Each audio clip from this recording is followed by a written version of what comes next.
ये गाना पूरा यूपी बिहार में धमाल मचले बा भैया, एकदम धमाल मचले बा।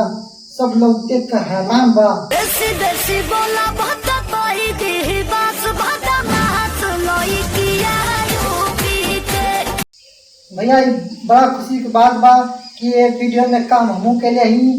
और धन्यवाद हमारे शिल्पी राज जी के, और धन्यवाद हमारे बड़े भैया संदीप राज जी के, जौन की हमके ये लायक जनले बुझले और हमके रोल देने। और धन्यवाद हमारे श्री कुमार कन्नौजिया हमारे भैया जी के, वो हमके बतौले और ले गए वीडियो में काम करौले। और हमार खुश नसीब रही कि वीडियो में हमारा काम मिलल, और वो चलते हमू बड़ा फेमस हुई भैया। और जब हम गाना में जब बसी से हम उतरेला तो शिल्पी राज जी आके हमरे कपाल पे मारे लिए, हम बेहोश हो गए भैया। देसी देसी बोला बहुत पाई दी बास भादा महत लोई किया यूपी के। और हमार क्लोजअप 4 बार भरला, हमार क्लोजअप 4 बार भरवा भैया। की तैयार। और हम बड़ा फेमस हो गए भैया।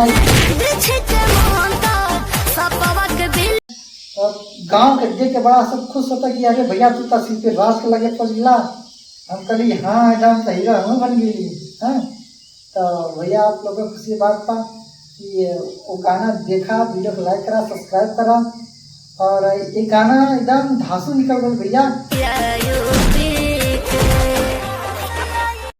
ऐसा गाना ना ही पवन सिंह, ना ही खेसारी लाल यादव गौले बारे, और ना ही शिवानी सिंह, ना ही सृष्टि भारती, और ना ही अनुपमा यादव।